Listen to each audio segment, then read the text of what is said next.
রমজান মোবারক আমাদেরকে অনেক বিষয় শিক্ষা দিয়েছে। সে শিক্ষাগুলো যদি আপনি আমাদের দর্শক শ্রোতাদের সামনে উপস্থাপন করতেন। ইন্নাল হামদুলিল্লাহ ওয়াসসালাতু ওয়াসসালামু আলা মান লা নাবিয়্যা বা'দা আম্মা বা'দ। আসলে পুরো রমাদান মাসটা আল্লাহ সুবহানাহু ওয়া তাআলা আমাদেরকে দিয়েছেন প্রশিক্ষণ গ্রহণ করার জন্য। যেখানে আল্লাহ সুবহানাহু ওয়া তাআলা সিয়াম ফরজ করেছেন যে আয়াতের মাধ্যমে, সেখানে কেন করেছেন সেটা আল্লাহ তাআলা নিজেই তুলে ধরেছেন। আল্লাহ তাআলা বলছেন লাআল্লাকুম তাত্তাকুন, অর্থাৎ সিয়াম সাধনার মাধ্যমে আমরা যেন তাকওয়া লাভ করতে পারি। তাকওয়াটা কি? তাকওয়াটা হলো, আমরা যদি নেক আমলের দিকে লক্ষ্য করি তাহলে তাকওয়া হলো ইখলাসের সহিত আল্লাহ সুবহানাহু ওয়া তাআলার দাসত্ব করা।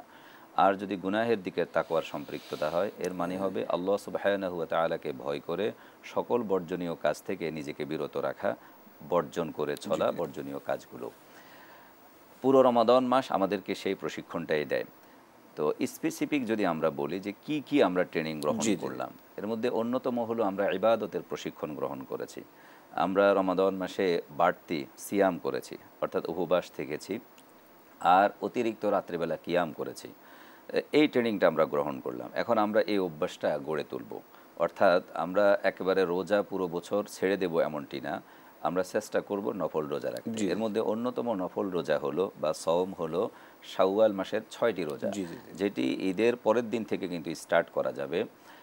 একাধারেও রাখা যাবে এবং পৃথক পৃথক করেও রাখা যাবে। এই ব্যাপারে প্রিয় নবী সাল্লাল্লাহু আলাইহি ওয়াসাল্লামের হাদিস হলো মান সামা রমাদান সুম্মা আতবাআহু সিত্তাম মিন শাওয়াল কানা কাসিয়ামিদ দাহর। কোনো ব্যক্তি যদি রমাদান মাসের সিয়ামগুলো পালন করলো, 29টা হোক কিংবা 30টি হোক, এরপরে শাওয়াল মাসে যদি 6টি রোজা রাখে, তাহলে পুরো বছর রোজা রাখলে যে সওয়াব, আল্লাহ সুবহানাহু ওয়া তাআলা তাকে সেই রিওয়ার্ড, সেই সওয়াব দান করবেন। সুবহানাল্লাহ। অর্থাৎ এটার দিক হলো এরকম, 29টি কিংবা 30টি যদি রোজা হয়, 29 হোক কিন্তু আল্লাহ তাআলা কাউন্ট করবেন 30। কারণ কোরআনে আল্লাহ তাআলা বলেছেন যে যখন এটি শেষ হবে তখন ওয়ালিতুকমিলুল ইদ্দাতা ওয়ালিতুকাব্বিরুল্লাহ আলা মা হাদাকুম। তো ইদ্দা বলতে এখানে 29-30, মানে 30টাই আল্লাহ তাআলা কাউন্ট করবে। কোনো ব্যক্তি যদি একটি ভালো কাজ করে, মান জাবিল হাসানা ফালাহু আশরু আমসালিহা, 1 = 10, তাহলে 30কে যদি আমরা 10 দিয়ে গুণ দিই 300 হয়। আর বাকি 6টি রোজা 10 দিয়ে গুণ দিলে 60 হয়, তাহলে 360 দিনে হিজরি হিসাবে 1 বছর। এজন্য আল্লাহ সুবহানাহু ওয়া তাআলা এই 6টি রোজা রাখলে, আর রমাদান মাসে 30টা রোজা কিংবা 29টি পালন করলে পুরো বছর রোজা রাখার সওয়াব আল্লাহ তাআলা দান করবেন। তাহলে আমরা রোজা রাখব।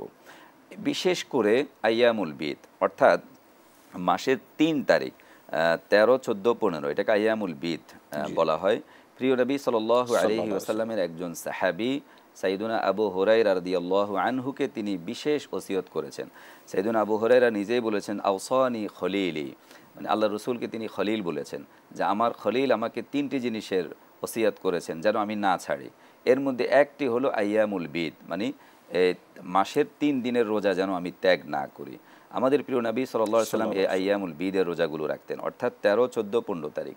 এরপরে সাপ্তাহিক রোজা আছে, অর্থাৎ নফল রোজা, সোমবার এবং বৃহস্পতিবার। তো প্রিয় নবী সাল্লাল্লাহু আলাইহি ওয়াসাল্লামের দৃষ্টি আকর্ষণ করা হয়েছে যে আপনি কেন সোমবার এবং বৃহস্পতিবারে রোজা রাখেন। তখন তিনি বলেছেন যে সোমবার এবং বৃহস্পতিবারে আল্লাহ সুবহানাহু ওয়া তাআলার কাছে সাপ্তাহিক আমলটা উপস্থাপন করা হয়। এজন্য আমি চাই যে এমত অবস্থায় আমার আমলটা আল্লাহর কাছে উপস্থাপিত হোক, ওয়া আনা সায়েম, ঠিক আমি রোজাদার। অর্থাৎ আমরা অনেক সময় ভালো কাজ করি, ধরেন একটা অফিসে আপনি কাজ করেন, তো অফিসে আপনার প্রমোশন দেওয়া হবে। তো প্রমোশনটা দেওয়ার আগে বস বলল যে আমি একটু অফিস ভিজিট করব। তো প্রমোশনটা নির্ধারিত, অফিস যখন বসে আসলো ভিজিট করার জন্য, এমত অবস্থায় এমপ্লয়িকে পেল যে সে কাজে ব্যস্ত, সে কাজে খুব কর্মঠ, তখন তাকে প্রমোশনও দেবে, আবার বস তার প্রতি সন্তুষ্টিও প্রকাশ করবে।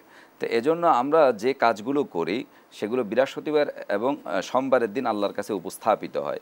কিন্তু আল্লাহ রসুল সাল্লাল্লাহু আলাইহি সাল্লাম রোজা রাখতেন এজন্য যে এই আমলগুলো এমন সময় আল্লাহর কাছে উপস্থাপিত হচ্ছে যে সময় ব্যক্তির বর্তমান অবস্থা হলো তিনি রোজাদার।